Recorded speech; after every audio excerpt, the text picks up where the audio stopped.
I have no idea how I became aware that this was even a discipline. The town pharmacist had tried to become a chemical engineer and he'd not made it. And then the county superintendent had tried to become a chemical engineer and he didn't make it. And the school superintendent, who was coach of our golf team, had tried and he didn't make it either. And I said, this has got to be really hard. That's what I want to do. 7, but I have O2, so it's 7/2 of O2. University of Arizona distinguished Professor Paul Blowers has embraced the rigors of his field. He is equally determined to help his students succeed with those same challenges. That's why I chose Arizona. I wanted to get into a school where they valued teaching and research, not or. Yeah, man. The students remind me a lot of myself. Many of them are first to go to college. Many of them are coming out of maybe disadvantaged schools where the high school wasn't very strong. Blowers is an associate professor in the UA's Department of Chemical and Environmental Engineering.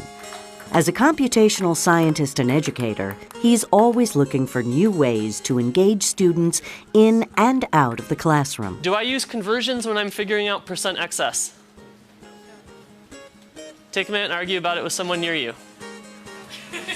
And so I started introducing active learning techniques into my classes, where I will lecture for a few minutes and then the students will argue about it. Yesterday in my sophomore class, we spent 50 minutes solving one problem, and the energy level in the classroom and the amount of discussion and the arguments and the heated arguments, with me just occasionally answering questions in front of everyone, I walked out of that class thinking they have it now, because they had the time to think about it.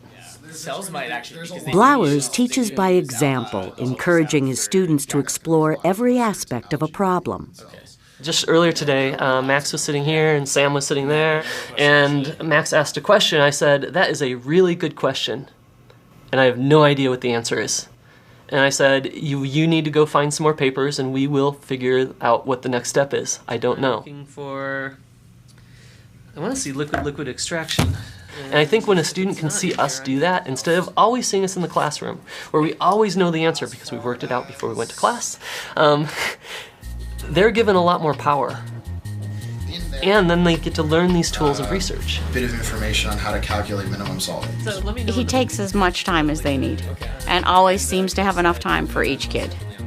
So he learns all their names very quickly, he learns unique things about them, and he remembers them all through their career here, and then helps them not just in the classroom, but also as a mentor. I took a 1-unit introduction to engineering course where he taught you how to write a resume, how to do interviews, and that you don't have to have a perfect GPA to get a job, you just have to show that you're involved, which is why he pushes research, and which is he kind of has me as a little recruiter to help push research as well, or just getting involved in clubs. So I'm kind of like a little mini Dr. Blowers now, I feel like, helping other people since he's helped me so much.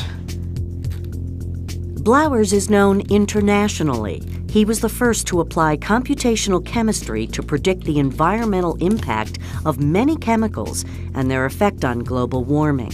You look at the toxicity of the things that might be out there and how we don't necessarily know whether something's going to be good or bad, but we don't know enough to not do those things yet.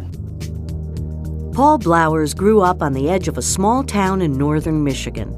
My parents lived about 5 miles outside of that town in a forest. I spent most of my time reading, or I was, when the weather was nice, I was out in the forest with our dog.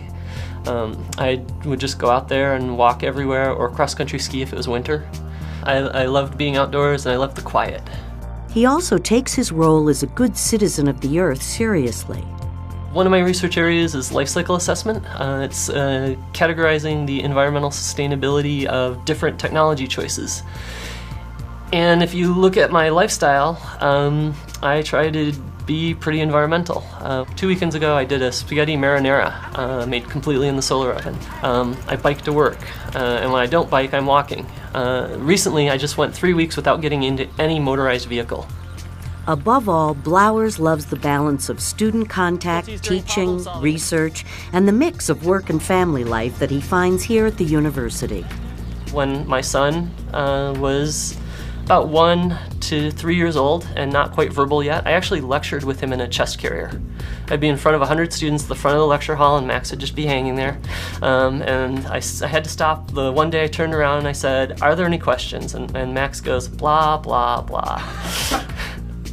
And at that point, we recruited a babysitter to watch him in my office while I was lecturing. But I mean, this whole blending of family with work and seeming to do okay at all of it is exactly what I wanted.